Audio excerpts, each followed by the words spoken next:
Good morning students. दीपमणि का Sanskrit class 6 chapter number 3 हमने last video में कंप्लीट किया था। इसका फर्स्ट क्वेश्चन जो है ये हमने कर लिया था।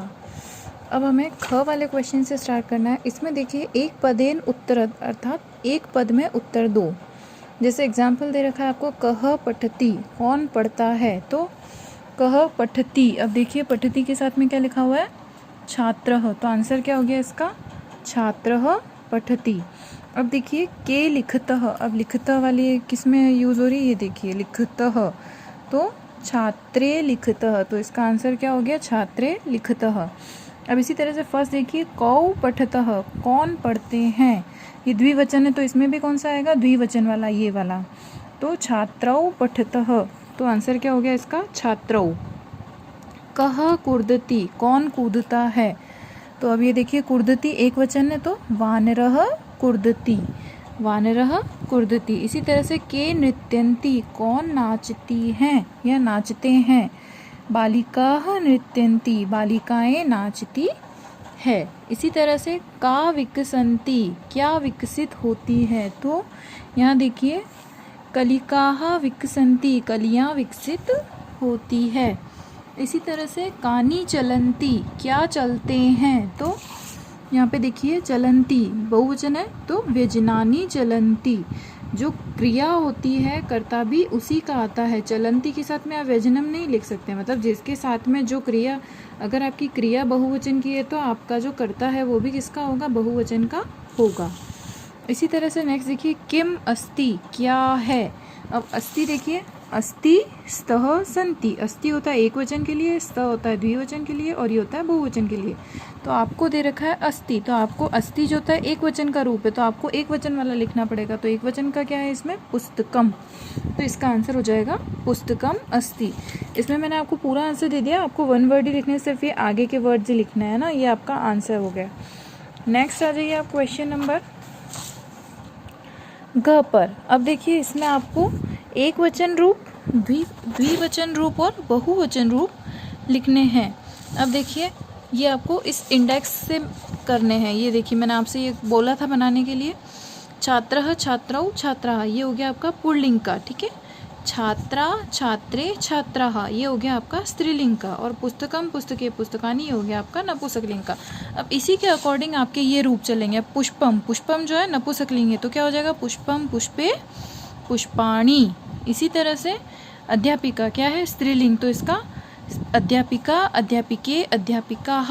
इसी तरह से वृक्ष पुल्लिंग, तो वृक्षः वृक्षौ वृक्षाः। इसी तरह से नर भी क्या हो गया, पुल्लिंग, नरः नरौ नराः।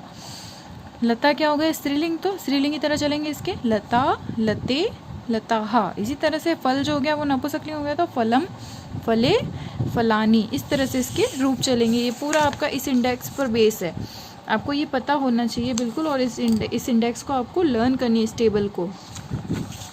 नेक्स्ट क्वेश्चन पर आ जाइए आप। मैच द फॉलोइंग, ये आपको शब्द दे रखे, इनके अर्थ आपको यहाँ पर दे रखे हैं तो आपको उससे मैच करना है। अब देखिए फले, तो इसका रूप कैसे चलता है, फलम फले फलानी। दूसरे नंबर पर आ रहा है, द्विवचन में आ रहा है तो इसका आंसर ये देखिए, दो फल, द्विवचन में दो के लिए यूज होता है तो दो फल हो गया, ठीक है।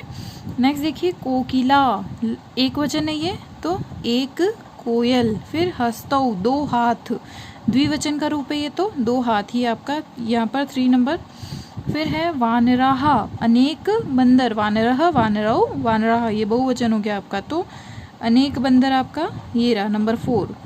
फिर है वृक्षौ, ये आपका द्विवचन हो गया, वृक्षः वृक्षौ वृक्षाः, तो ये आ गया आपका दो वृक्ष। फिर है पाटलम, गुलाब के लिए यूज होता है ये, पाटलम पाटले पाटलानी, ये एक वचन हो गया तो एक गुलाब का फूल।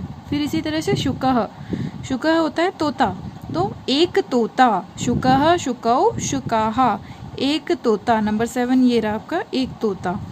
फिर देखिए पत्राणि, पत्रम पत्रे पत्राणि, तो अनेक पत्ते, बहुवचन के लिए आ रहा है तो यहाँ पे क्या हो गया, अनेक पत्ते। इसी तरह से व्यजनानी भी बहुवचन के लिए, व्यजनम व्यजने व्यजनानी, बहुवचन, पंखे के लिए अनेक पंखे। इसी तरह से बालकः बालकौ बालकाः, तो ये किसका एक वचन का रूप है तो क्या हो गया, एक बालक, नंबर 10 ये हो गया आपका एक बालक, ठीक है। ये आपके मैच द फॉलोइंग कंप्लीट होता है। अब देखिए आप इसका नेक्स्ट क्वेश्चन, इसमें आपको जो पिक्चर दे रखी है इसके अकॉर्डिंग आपको देखना है कि ये एक वचन का रूप है, द्विवचन का रूप है या बहुवचन का रूप है। अभी देखिए द्विवचन है ये, क्योंकि इसमें क्या दे रखी है, दो चीज़ें दे रखी है, शशकः, शशकौ, शशकाहा। शशका जो होता है एक वचन के लिए होता है, शशकौ द्विवचन के लिए और शशकाहा बहुवचन के लिए। आपको दो ही दे रखे, तो ये एक वचन का हो गया, ये बहुवचन का हो गया, द्विवचन का हो गया। तो यहाँ पर द्विवचन का यूज़ में लेना है, क्योंकि अपन को क्या दे रखे, दो ऑब्जेक्ट दे रखे हैं। इसी तरह से इसमें भी दो ऑब्जेक्ट दे रखे, तो मृगः तो हो गया एक वचन का, ये हो गया द्विवचन का, तो आपको द्विवचन वाला लेना है। फिर देखिए थर्ड, इसमें एक दे रखा है, मतलब एक वचन वाला रूप लिखना है आपको। कलिका, कलिके, कलिकाहा, ये एक वचन का है और ये बहुवचन का है, तो आपको एक वचन वाला लेना है। फिर इसी तरह से आम्रम, आम्रे, आम्राणी, बहुवचन का रूप चाहिए आपको, क्योंकि दो से ज़्यादा चीज़ें हैं तो आम्राणी। इसी तरह से फिर देखिए इसमें पुस्तकम, पुस्तके, पुस्तकानी, बहुवचन है तो आपको बहुवचन वाला रूप लेना पड़ेगा, ये पुस्तकानी। इसी तरह से घर, गृहम, ग्रहे, गृहाणी, एक घर है तो गृहम, एक वचन वाला रूप। ये ग्रहे जो है द्विवचन का है। फिर है एक पंखा है तो एक वचन वाला रूप, व्यजनम, व्यजने, व्यजनानी, तो यहाँ पे आ जाएगा व्यजनम। फिर यहाँ पे भी द्विवचन है, दो देवता हैं, देवः, देवौ, देवाहा, इनका देवता के जो रूप होते हैं वो पुल्लिंग की तरह चलते हैं, तो दो है तो द्विवचन वाला रूप देवौ। ठीक है, यहाँ पर ये आपका चैप्टर कंप्लीट होता है। नेक्स्ट वीडियो में हम नेक्स्ट चैप्टर स्टार्ट करेंगे।